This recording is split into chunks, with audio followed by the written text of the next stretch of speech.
Nobody's trying to get in here. Let's say, I don't know, 10 or 15. Then we have a lot left and you come back and add some more. That or we do it again. All right, hi, everybody. Gonna start the meeting at 7:07 officially. My name is Laura Myers, and I am the chair, or co-chair of UNNC's Planning and Zoning Committee.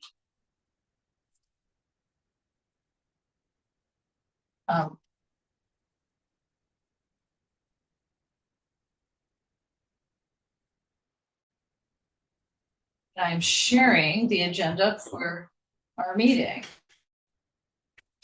So I want to say again, welcome, call to order, and like to introduce, maybe I shouldn't have shared yet. Introduce everybody who's in attendance. Hi, everybody. I'm Teresa Mason. I'm a resident of the West Adams Avenues. Hi, I'm Chris Carlson. I'm an area rep for Area 4 to the UNNC. That's Kenny Heights and Western Heights. And Rosie. Hi, my name is Rosie Brown. I am a resident of Jefferson Park. Thank you. Okay, so I'm going to try this sharing of the agenda again. This might be a relatively brief meeting. Along with these introductions, we have general public comments, and then I think probably a rather brief discussion, maybe longer, but could be brief, on the open space element, which the city is supposed to be updating, but we don't have an update on that update. We do have item 4, an update regarding the proposed expansion of the Jefferson Park HBOZ to include the south side of Adams Boulevard between 7th Avenue and Edge Hill. We have an update regarding SB 79 and follow up to previous cases, if any, ENS, old business, development projects, current, any sort of follow up like that. So with all that said, I'm going to stop the share and ask if anyone has any general public comments on any item not on the agenda. Yes, Chris Carlson speaking. Last Sunday afternoon was a celebration of the Biddy Mason Foundation. I attended as the area rep and Jeff Camp from CD10, and it was a lovely event to recognize a facility that came before UNNC and got approval and funding. It's in a historic house. It's owned by the Lutheran Church and is leased to the Biddy Mason Foundation, which does an active outreach for young youth coming and transitioning out of foster care and helps give them the support to kind of get their footings, get their first job, help with budgeting, education issues, all kinds of things. And so we're very fortunate to have this longstanding institution right here in our neighborhood in UNNC. And they're always looking for volunteers or support. And Biddy Mason has a lovely history, which I can post. But I wanted to everyone know it was just an absolutely well-attended and beautiful event. Thank you. Was it hundreds of people? It was probably about 75 to 85. Yeah, because I saw that the road was closed. The road was closed, and the funniest thing about the whole thing was Waymo came down the street, and Waymo, with all its computers, couldn't figure out how to do a U-turn and go back. In its computer, it said it should be able to drive down that street. Mm-hmm. And so this poor Waymo car sat there and binged it, bing, bing, bing, for the longest time before, it's not like you could go to the driver and say, I'm sorry, the street's closed, you have to do your turn. Yeah. So technology sometimes is not the fastest tool in the shed, but the event itself was really lovely. They had a lovely tour of the house. I think UNNC, which was an early supporter, and also the West Adams Avenues for the historic rebuild of the porch. It's been a great partnership, and they're a really fabulous organization with deep roots. And then I just have a quick announcement about the tree planting event that's happening this Saturday at the 6th Avenue Elementary School. Event is taking place from 10 to 2. We'll be planting 31 trees around the perimeter of the elementary school and also doing fruit tree. Okay, so Laura, speaking, we're participating, UNNC is participating in 2 other events this weekend, in addition to the tree planting. Taste of Soul, which is on Saturday from 10 till, 7 o'clock. UNNC will be boothing with Council District 10 and other CD10 neighborhood councils from about 10 to 2.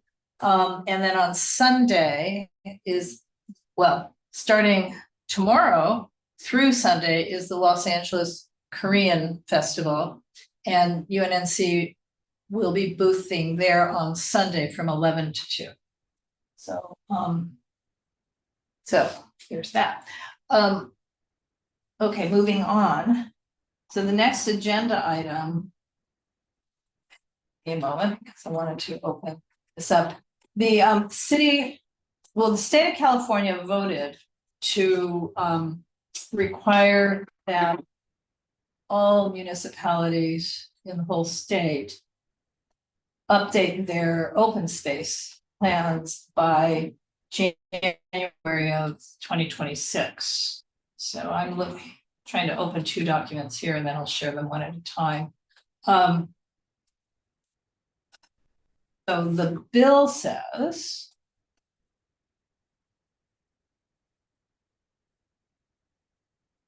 that it's not a very long bill. Basically, it says that the existing law before the updated law was that every city had a housing element and also have an open space. The new law, which was passed in 2022, so it's not that new, says that every city and county has to review and update its local open space plan by January 1, 2026. So that's kind of right up. And it's supposed to require that there's address specified issues, including climate resilience and other co-benefits of open space, co-relate that with our safety element, not with our housing element. But as far as I know, they haven't actually done it at all. They may have been addressing a little bit. And then why that's important is because you can see by the funny looking here, I'm gonna move this, just the way it's sort of funny looking. If everyone can see that, this open space plan that we have was June 1973. When I was still in college. Does the bill define what the state defines as open space? Not so much. Okay. This is it. So I'm back on the bill. So it's climate resilience, access to open space for all residents in a manner that considers social, economic, and racial equality, and correlated with the environmental justice element, or so assuming we have one of those. So as Teresa probably knows from following budget, the environmental justice section of planning got eliminated because of the lack of funds.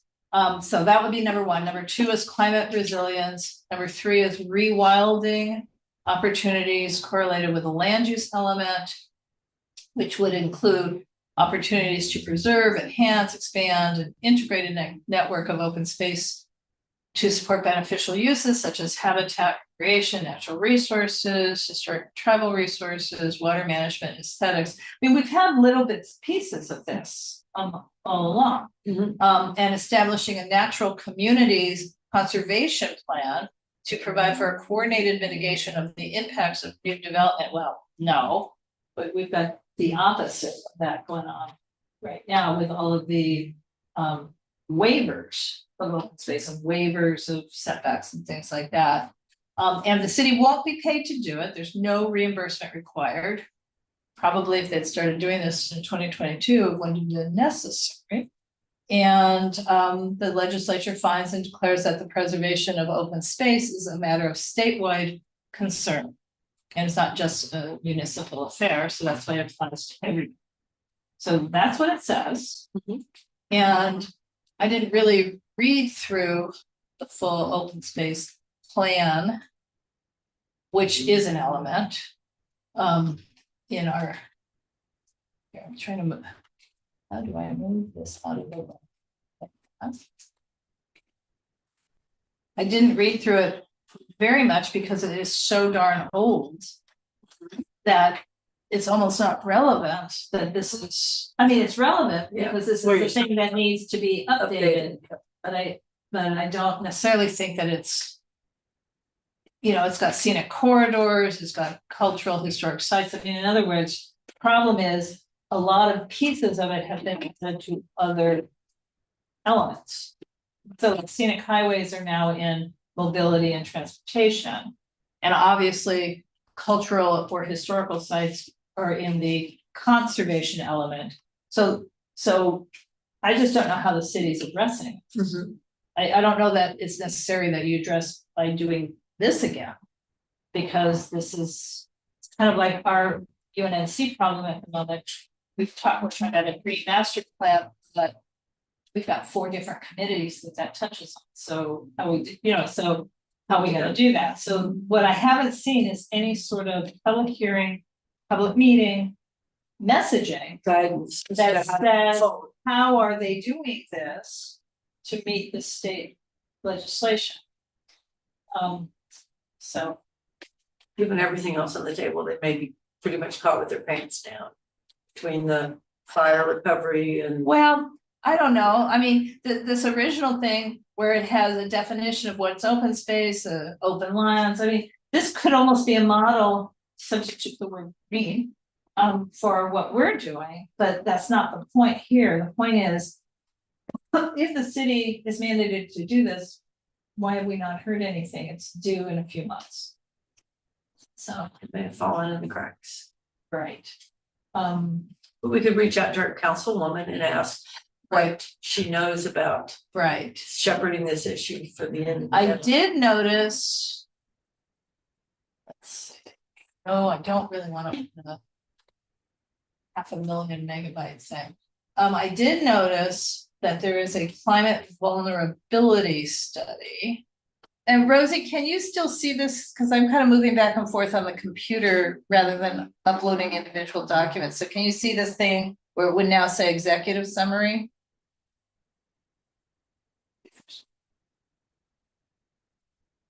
Hello? Well, one of the things That just came out, Laura. I know, just Okay. yet last week, Good. but it doesn't say anything about this is what we're, you know, it doesn't say. That's a prelude. We have to update our open space and here's how we're doing it. This is the climate. Yes, I can see it. Okay, But there is something that's, I just became aware that's out there in the public space. It's actually fairly detailed. If you are looking at any property, you go down through, you know, all aspects of a listing, and it has a whole, you can look at flood risk, you can look at wind risk, future temperature you're talking risk. about NHD, Yeah, and that's available on. natural hazard disclosure. And it's quite specific, so there's data out there that could be gathered to input to some of these questions. No, I understand that. What I'm saying is. This report, this climate vulnerability report that was taken to city council about a week and a half ago. Could have been a piece of the open space, but that's not what they're saying. They're saying this is part of emergency management and local hazard mitigation. They're not saying it can also stand in as a piece of the open space. So that might. Maybe the climate people didn't know about that, about something that came out in 2022. So just like you mentioned that there's several different entities within UNNC that are dealing with Right. green space. That's probably the case with the city, Right. It's a so. little siloed and they have to get connected. Yeah. Correct. So, because the only reason I know about this is some West Side person I know who's land use advocate suddenly sent out an email to a number of people, myself included, saying, there's this one. It doesn't seem anyone's doing anything. So I kind of feel, well, I'm kind of feeling that this is kind of boring, but going back to the legislation, I kind of feel like it's not unimportant. No, it's important. To ask how it, what's happening. Have there been any places where the public can provide input? I mean, that was what the person who sent me the email, that was their concern. Not just, are we gonna meet a deadline, but who's preparing it And what is it looking like? And did we all just miss those opportunities to comment? As I recommended, why don't you just reach out to Michelle Levy and ask her? I haven't had a chance, okay. I'm just saying, it could be that they we got an extension and we don't have to do it till next year. And then we're like, oh, okay, now we know what's going on. Yeah. And we're gonna have a hearing in January. Yeah, or something like Gonna that. have a hearing over Good to Christmas. and ask the nobody will question. come, or whatever. Yep. So, yeah, I can reach out to Michelle, but the question I have is, depending on the satisfactoriness or lack thereof of her answer, Michelle Levy being the person who's senior planner at the urban design studio. But she's She's the also one working on doing the site ordinance, landscape ordinance. landscape ordinance, healthy cities. I'm gonna stop the share. There's various things that the city's been doing that would seem to address the issues that need to be addressed in a updated open space plan element. But the thing is, what an element is, it's at the top of the chain. So we have a general plan, and the next level is 8 elements. And they're policy elements, and the one we're very familiar with is the housing element. There's also something called the general plan framework element. There's a mobility and transportation element, a conservation element, open space element, probably public safety, and then there's 2 more that I can't remember. But these are our broad citywide policy statements, and everything else that comes from policy planning is supposed to be reflecting pieces of these elements. So when you have a 1973 document that the state has said, they weren't necessarily addressing LA, but the state has said it needs to be updated by January 1, 2026. Right, so- And that's a piece of what every single 35 community plans is supposed to be taking from. It's a bit concerning. Okay. Oh, and Donna's here, back here. So, what Michelle Levy's job at city planning has recently been is to do some citywide plans, but they're not elements, they're just kind of policy plans, lower down that. All we can do is ask. Right. Yes. And they seem to address some of it because they've been looking at healthy Los Angeles, plan for healthy Los Angeles, that's gonna have some of this, but not all of it. And the landscape ordinance kind of is below there. And I don't know if there was other greening stuff. If you recall, I mean, Which she- one? no, with everything, Just in well, general. Michelle has done some presentations to you. To feedback, To yeah, CPAC, so I don't know, I wasn't there. yeah, but no, it was in preparation for their submission to city council on the landscape, Okay. the landscape ordinance. Right, so obviously, an open space ordinance. Or an open space element.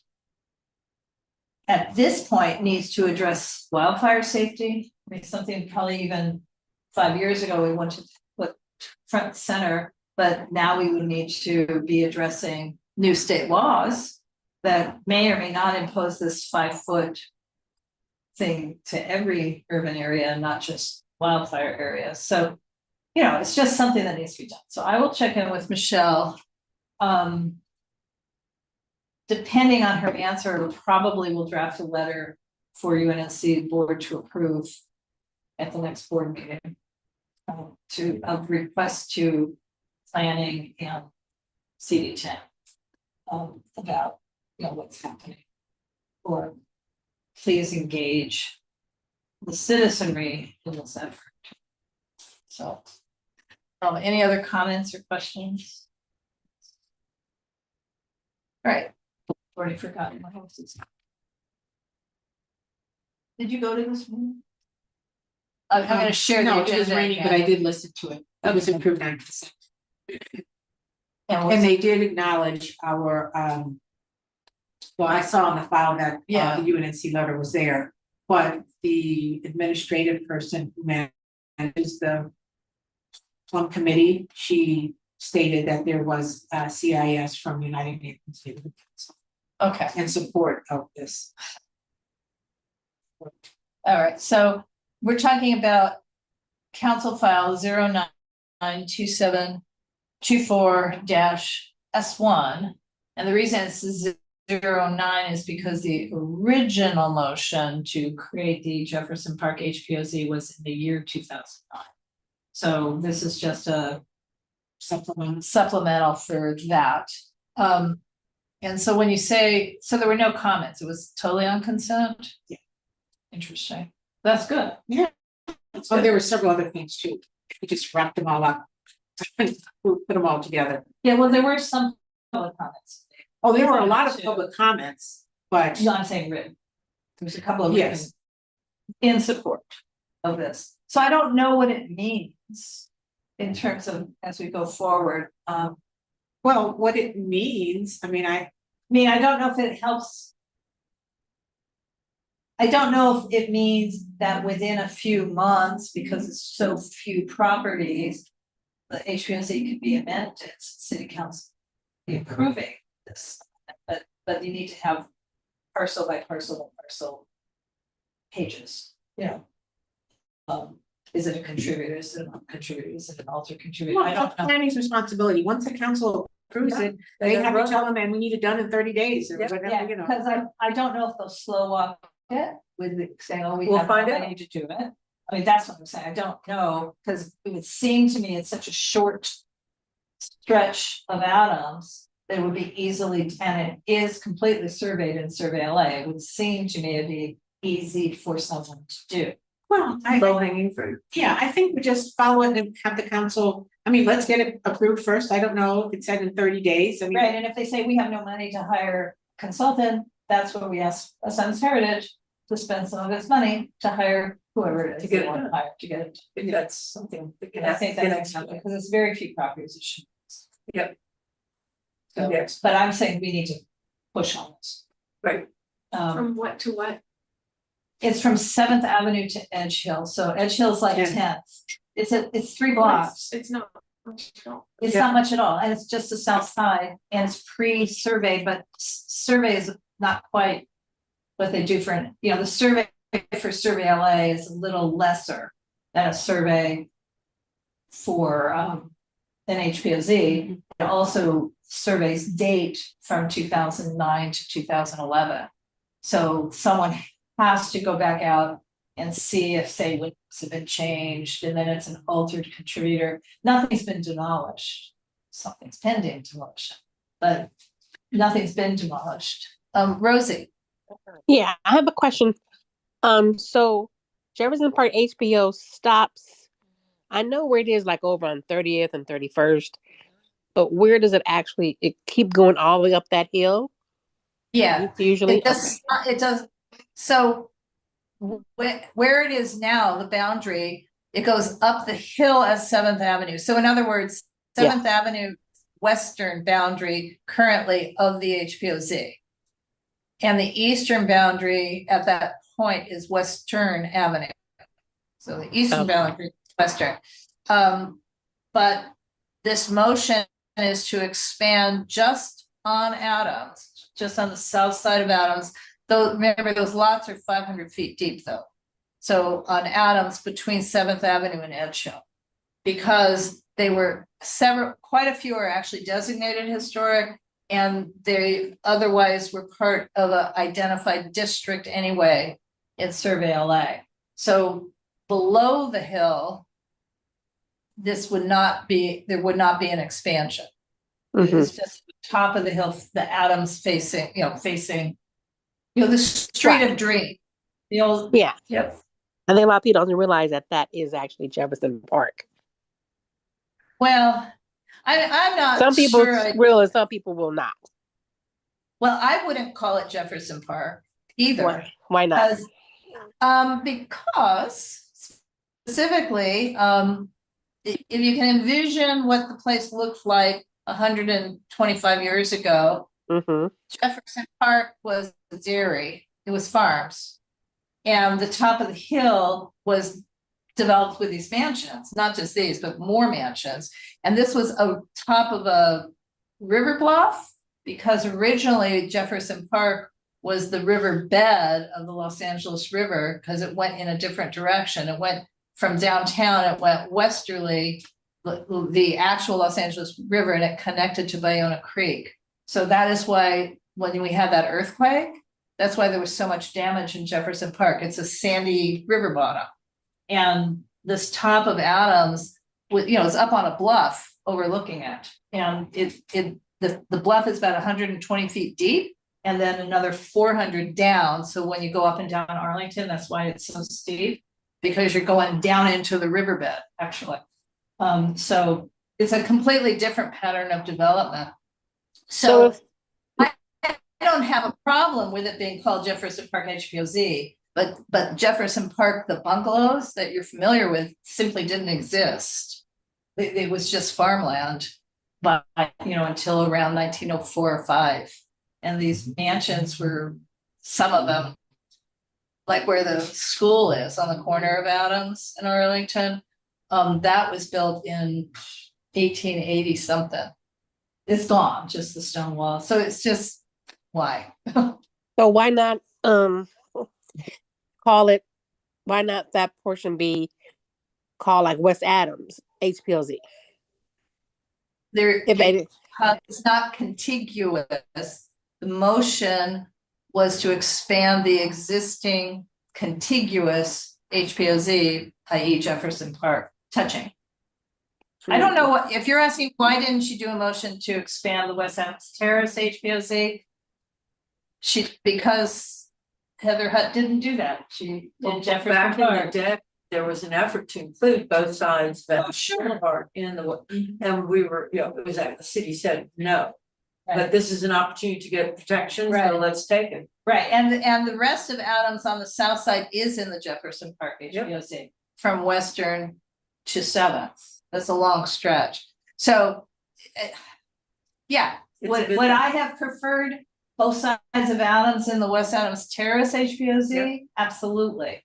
Would have made more historic sense, but it didn't happen. So, but to say that it's actually part of Jefferson Park, meaning the neighborhood. I mean, that the LA Times says the avenues and Kinney Heights are part of Jefferson Park. So what can I say? The paper calls everywhere West Adams. I'm at almost where it is. Well, no, it's just the opposite. No, I mean, when you look and when you read the papers, they'll say, West Adams, if you way somewhere that's not in West Adams. Yeah, but I'm just saying that if I look in the LA Times, I live in Harvard Heights. No, I don't. And I'm just saying. And Teresa does not live in Jefferson Park, and even as Elizabeth. Yeah, they call us Jefferson Park all the time. No, I understand. But we love Jefferson Park. So We we're love okay Jefferson being Park. included. We're good. We love being included. We're It's good. all good. Anyway, that's a brief update. It looks like it just was a consent item at Plum yesterday, and it's going to city council in a week or two. And the main thing is to not allow the planning department to slow walk it. Yep. I think. Get it Get folded it in. done. Find some funds if we have to from outside sources. Sounds Okay. All right, so the other update is on SB 79, and as you probably know, the governor did sign it into law. As you may also know, many entities talking about lawsuits, so I don't know how this is going to play out, there's obviously a lot of people upset around this town and others. I'm saying town, city, about the single family neighborhoods. I am far more personally concerned about the weirdness of the amendment that may or may not have excluded historic areas from protection. I will say again, LA Times, in their reading of it, the article they wrote could be right, could be wrong. I think they were wrong, saying historic districts are still protected. It's like, that's not how I read the amendment. What I think there's clear understanding is that they did exclude cities of 35,000 people or fewer. And that was apparently a political move to get more votes from Northern California. But what it ended up doing, among other things, is it excluded Beverly Hills And Culver City. and Culver City. Yeah. But it didn't exclude them, it made it a quarter of a mile. Yeah. I mean, just you have to reduced- read the article, Yeah. yeah, I sent it to Donna. It only shrunk the boundaries, but the I real, stand corrected. but the real caveat is that the actual map with the actual definitions of transit corridors is not really inked, and it's going to be defined and discussed by this council of city. Cities. Yeah. Yeah. So no one really knows what the final is gonna look like. And did you see the newsletter that came out from city planning? They sent out the newsletters, yeah, and if you go into that, it has a interactive. Right. And you can really zoom in, and it comes all the way up to 8th Avenue. I from Light understand. Blue. Except that what they're doing is they're projecting that the northern extension of the K line is already built. It's because they've got Adams and Crenshaw intersection as a train station, Oh, okay. and which it is not yet. Yeah. And might not be for 30 years, And we or want might not ever. until this council of city governments gets together and Yeah. comes to agreement, which may be a process challenging in its own right. We won't really know what we're Right. doing. But I would say that Adams and Crenshaw is a transit hub for, Well, because there are several. well, buses- they're not including. It's okay. So for example, Vermont Avenue from all the way north to all the way south. It's considered almost a freeway alternative because of the way the bus, it's major bus route. And that's what they're saying in this law. Okay, we think. And then it's not the same thing as what LA City already has for TOCs and TODs, which is the intersection of two bus lines every 15 minutes. It wasn't that, unless it is, because again, it's gotten very confusing with all the amendments. So And it's if to it's be every determined- intersection It will be in, determined by this council of city Right. government. so what the planning map did show is Vermont Avenue for sure, which is why Adams Normandy. Oh, Figueroa, that was Figueroa, Lord, not Vermont. Yeah, just for a fit. No, both, because Adams Okay. Normandy and University Park were being hit from both directions. Okay, but I know Figueroa went all the way down, and it was very dark blue all the way Right. down Right, within those circles. so, yeah, so I'm just, it's To be determined. to be determined, and I think they made the error, whatever exception they did for smaller cities, I think. Legally, that's probably an error because it's gonna favor wealthy cities to not have to do as much housing as everybody else. So I think legally that one's gonna be more compelling at court than, oh, we want our precious historic, which we do, or the argument that we want our single family zone. You know, I don't think those will be as compelling at court. Historic maybe in the sense of it might trigger some, if not CEQA. I mean, because it also excludes federal historic districts without having done it a federal EIR. So just, we'll see. This is we'll see. Nothing we can do about it, nothing, We even can no do step that UNNC can take at all at this point. Yep.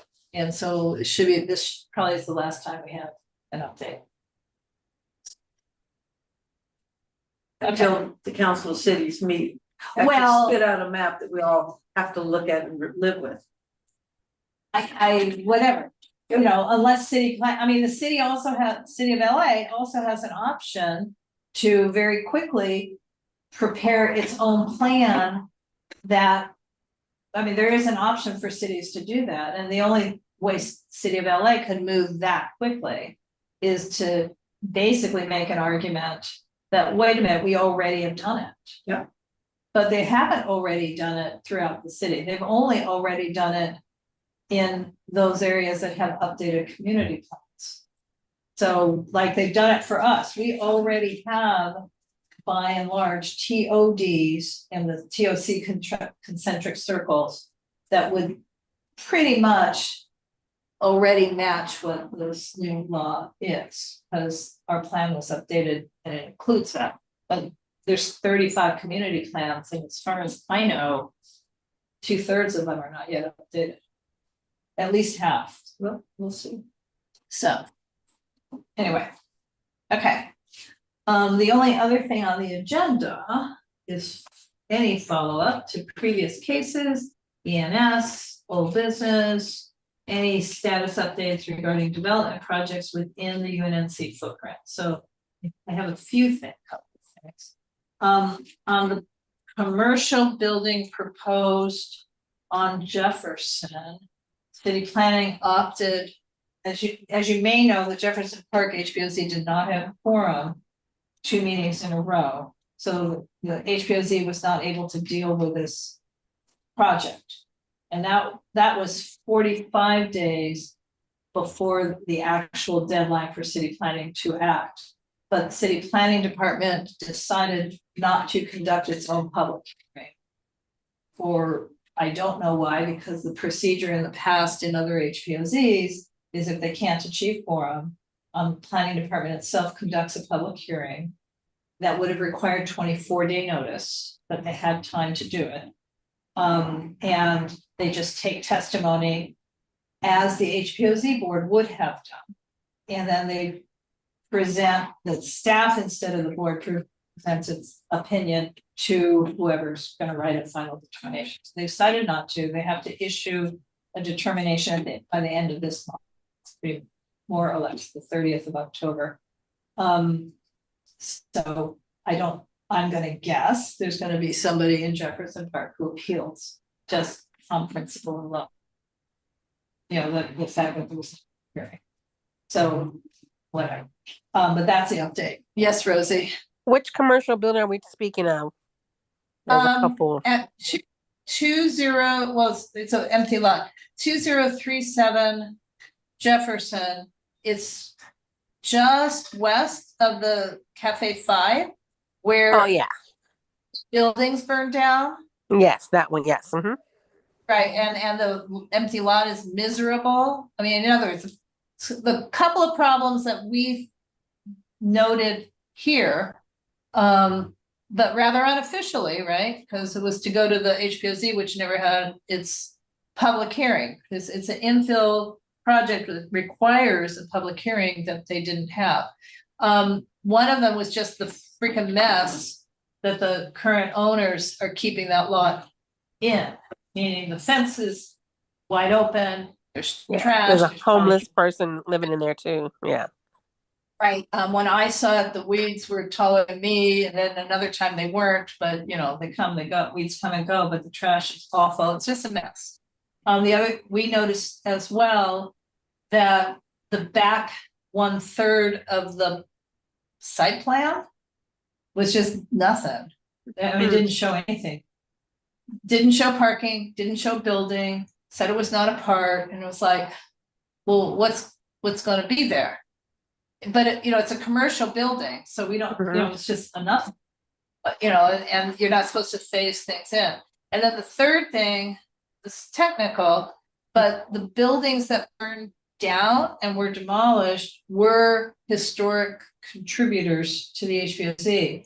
So they were granted the demolition permit, obviously, because they were, danger of falling, I assume. But it quite specifically said, this is not your environmental clearance, and you cannot do multi-phases. So a new project will need to actually do the environmental clearance that includes the removal of a historic building. Yeah, yep. And it wasn't the same owners. I mean, it's not like they burned it. No. They bought the Already lot burned. already, well, they bought the lot already cleared. They didn't tear anything down, but I don't know how they're handling. So those were the three things. The design, you know, we didn't really talk about the design at UNNC because we're not the HPOZ board. Right. So, yeah. Okay. Yes.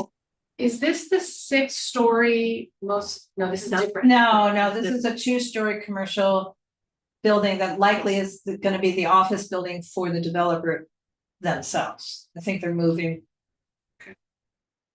For good or bad, I think they're moving into there. But they better keep it up better than we're keeping the big block, that's all I can say. Okay, so that's thing number one. Bronson Avenue, 1638 Bronson, there's been a couple of meetings involving planning departments, council district 10, a neighbor who used to be the president of UNNC, Denise Jackson, who lives there on Bronson. Actually, planning deputy from council district 8 as well, because Denise works for council district 8.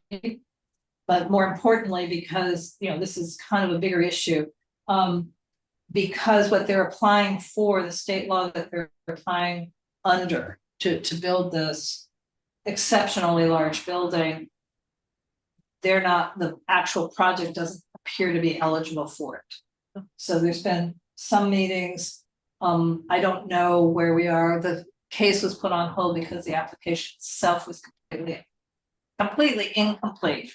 And it just seems that what happened is that they were designing an ED1 project.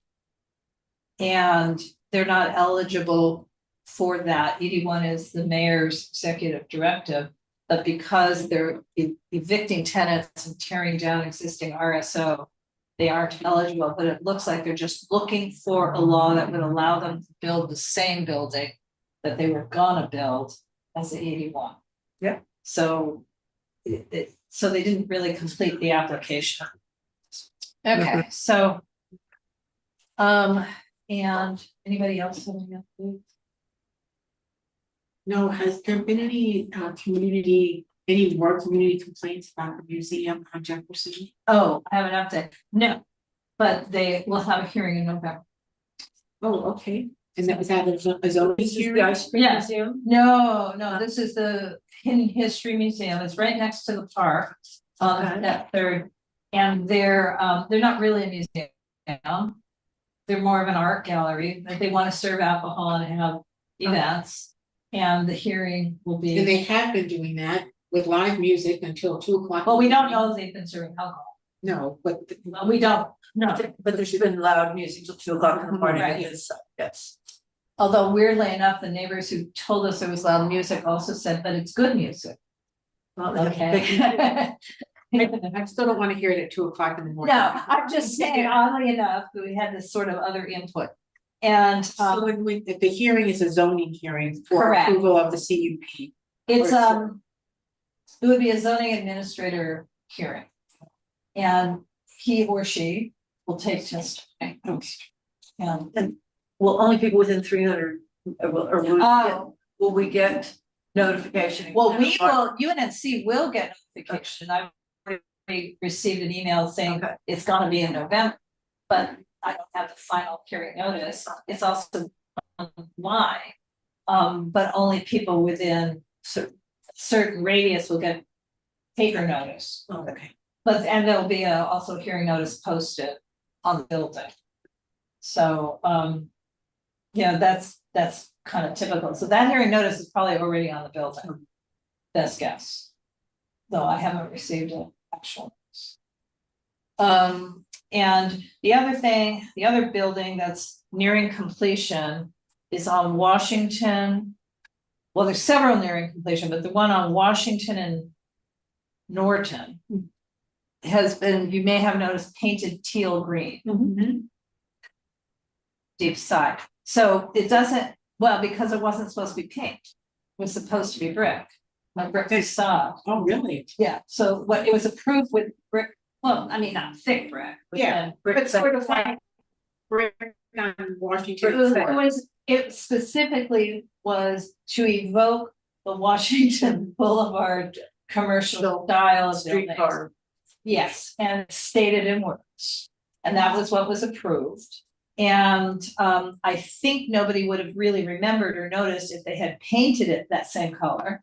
But because it's all stucco and teal green, people are not necessarily happy with it. But more importantly, I ended up looking at again, some emails back and forth with Hakeem and the planning department and me, where they're saying, well, building safety doesn't really think about materials. It's like, do they think about your letter of determination? That Which specifies well, it's set, not just specified, it also has a thing in it that says any change to materials has to be approved by the planning department.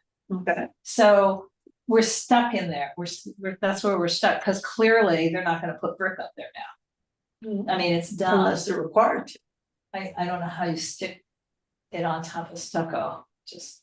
It's called mortar. Mortars. Yeah. Mortars. It's brick face anyway, it's not Right, structural. and then the other problem is, the open space was to be the balconies, there's balconies, but.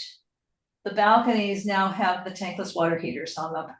Highly that are visible. visible, oh, them. And not like that, kind of is like. Do you wanna be, I don't think you can be like barbecuing next to your gas tankless water Are they heater, electric or are they gas? don't know.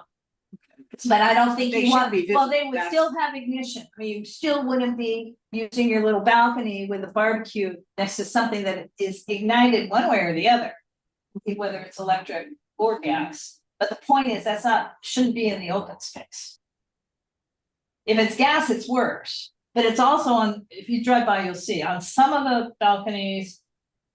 It's on at least a good side, on others, it's right where you would come out the door. And some of the balconies are quite petite and others are. Well, yes, but it's more that if you're in a wheelchair coming out that door, which be So how kidding, did that get, and I really I want to go don't know. 8 o'clock, but yeah, what safety, who would. And it's ugly too. and it's ugly, what Yeah. safety, and then. But who, when they're developing these buildings, I mean, each level, each step along the way has to get approval, so what? Well, that LA must be, EDS or okay, who what's approves it? the most interesting thing that emerged from the Oh, conversation? okay. Here's the most interesting thing that emerged from the conversation. There's been some lawsuits against the city of LA about balconies not being ADA compliant, because once your little wheelchair is out there, you can't turn around so easily and come back in. So they're not to be including them as open space. Or maybe they are still, but I mean, that was the most interesting thing to emerge. Seems like there's a lot of issues on this. Well, on this one, but that wasn't the lawsuit's not about this one. Yeah, but So that some buildings are quickly changing their balconies to Juliet balconies, so that there's fresh air, Yeah. but you can't go out there, then it's like, what happens to the open space?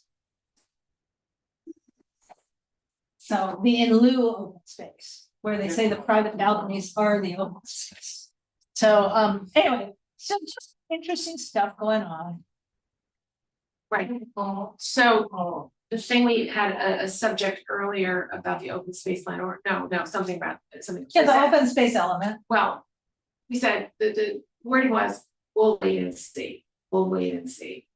And then there's, we'll see what happens, like, and I think we should take a more aggressive approach. Or decide strategically to take aggressive approach on certain things. Because if we don't, if we say, oh, we're gonna, you've been aggressive, or rather, Waha's been aggressive about historic preservation. That has saved numerous buildings. But it seems like developers are doing we built it, whoops, sorry, what do we have to redo? And then hoping that they don't have to do much because it's already built. So like Teresa, I don't know how that would have gotten past building and safety. I don't know how that would have, the ADA business about would have gotten past it, but it did somehow. And I think we have to put our heels in and make an example of some developers, so that developers don't think they can build something and then say, whoops. Well, I was thinking, but it's like, I so don't want to put myself out so always me, always me, always me. Yeah. But I or someone should do a public records request on this. You know, Yeah. of that What says was who approved? approved, What was approved? And what was approved, all conversations between LADCP,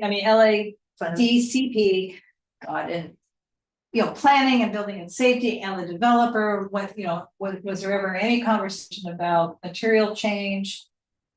Who approved it, it's just that I've done so many of these over time that it's like the boy who cries wolf sometimes. But I'm not asking you to do it. I'll do it. And no, I was just gonna say, and that's not something we can just call and ask.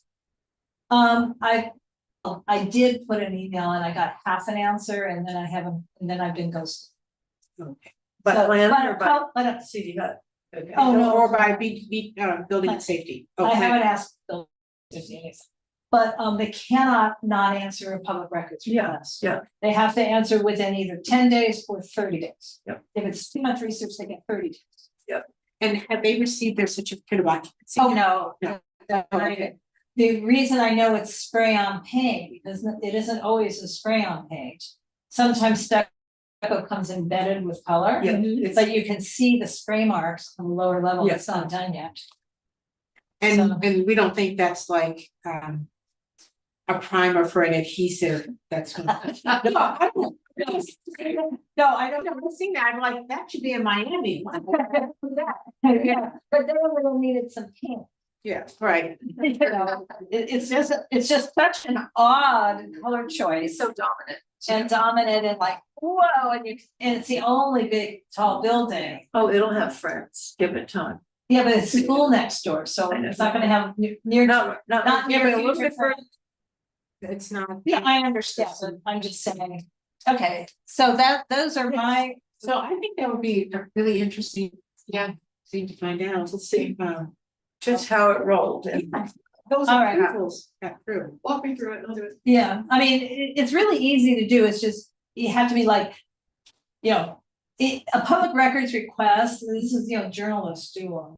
But they have to kind of like say, phone calls, faxes, emails, texts, Communication. any communications, including from satellite, what's that, Starlink? You just have We to don't list, have, we don't have Starlink here. Yeah. We can't have it. Starlink is on the airplanes now. Oh, okay. So there you go. But I mean, the point is just have to like add any other Yeah. to the present owner, successor owner, original owner. I mean, it's just, Wide net. you cast a really wide net, but the request has to be specific. The wide net is on all the different means of communications for the different people who could have communicated. And then, but the request is about this and this and this. So, the planning department doesn't follow the protocols that we have to follow according to Dunn and the city attorney. So if someone calls or emails me or you and said, I want UNNC's recording of this meeting, we just have to do it. But the planning department requires that whatever requests you're making of whichever planners actually has to go to a particular person who's called the keeper of records. They have a standalone email address, and they don't expect or respond to just, hey, Harry, will you please tell me the answer in answer to your question? Yeah. But they're pretty good at actually responding. Sounds like the keeper records are new best friend. And the thing is, remember when Michael Salmon did such a request related to the oil field? I do. And do you remember he got Yep. about a foot paperback, including emails back and forth between some planners calling, that Laura Myers, she's a pit bull, she won't let go. Let them think of that. But I don't know. I mean, it was funny, but it's not funny if that's the only reputation I have. It's I would take that. I would take that. with proud. Yeah. Right. Yeah. You know, we'll get you a spike collar. Yeah. You just believe that anyone would be doing emails back and forth saying stuff Oh, for like sure. that? Oh, my God. Be grateful they didn't say something. Yeah, fine, trust. And it does appear that Third and Washington or Fourth and Washington is nearing completion. They are doing the sidewalks and Yes, yes. curbs and things like that. So it is time to dust off UNNC's long ago request to have angled parking on Fourth Avenue between Washington and the alley. Oh, To okay. provide extra parking. So it's time Wasn't to- there also a piece that there was gonna be a public artwork on the east side of the building with a local artist that was that this building? for the community house? This is Tom Saffron. brick one. The brick one with that's multi-bedroom and there was. I thought that was part of the discussion. Cause I think I just don't two local artists. at I the just time. don't remember, it seems to me that it's CIM who's always doing the murals, I don't remember Tom Saffron. Tom Saffron's signature thing is a clock, which is installed. Yeah. And that's what he likes to put on buildings, Okay. so I don't remember, I think it's fine. Because it was next to the school, I thought there was something, an art piece that was supposed to be. No, I'm on- just saying, I don't on- recall, on but the I'm east sure side, we yeah. wrote letters. Yeah, it's in my deep memory, but Yeah, I mean, there was definitely an art piece proposed for the CIM project at 24th and Western. Yeah. On the big that was 8-story, a big one, the big 8-story facing the school. right? Facing the community. And then also artwork proposed on Crenshaw on the commercial office buildings. Oh. And I don't think CIM is coming back to us to ask for our opinion as to which artists, unfortunate. Does the Rosie, city or still have- Donna. Do you Yeah. remember Donna? Yes, no, I don't, but I was wondering at Fourth, where Myrna's lot is, I saw cars in there. Yeah, across the street, across the street. Yeah, cars aren't supposed to be in that. Yeah, and aren't you correct? And the cars mostly that are there are the workers' cars from this project. Thank you. And So yes, they- I've had that conversation. Yeah, But and I think the neighbors in this case would Would have- prefer that the cars be in the parking lot than all over the street. okay, well, I'm happy about that. Okay, Yeah, but it can't be permanent. I mean, I drive there every day. That's my Yeah. my route to go from my house to David's. I go on this Fourth Ave. And they're not always parked there, but really often. A question about there, I just wondered if anybody Chris- else had noticed. Oh, I've gotten out of my car and talked to them, but parking issue that's come up is I noticed Wilshire Tow is staging its tow vehicles on Manhattan and Place and 21st Street. And I don't usually drive that way, but I was looking at our tree wells and so I can, okay. and I didn't know, I took I don't Okay. think that's what they're supposed to be doing. Oh, but no. I just didn't know. Seems to be operating in the neighborhood like this at all. Okay, that's So- understanding. We have sort of back to what Elizabeth was saying. We have priorities, you know, what's more important than this. So I was really peevy about the fact that they've moved back to this location. Yes. And it is completely against the law, et cetera, et cetera. But oddly enough, there's some folks on 20th Street who are happy that they've done it because they don't want a really tall building being erected behind their house. I get that, but And that doesn't so- mean they should be parking their. No, I didn't know, vehicles. no, I Okay. did not know that they were now I didn't know parking, until today. because either. that would be a complete violation of their actual existing conditional use permit. Okay, So we need photos yes, thank you. sent via email, not phone text. Okay. I will work on, and I'll get on it and I'll make sure that the frequent travel. 8:06, guys. Yeah.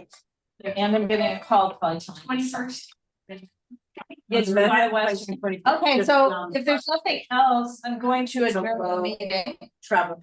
And also, Laura, Wilshire Tow will also set its trucks in the middle of Washington when they feel like it. Yes, So that- yes. Trust me, I know this. And, Okay. and there is still racing to my street too. Okay. Okay. Last.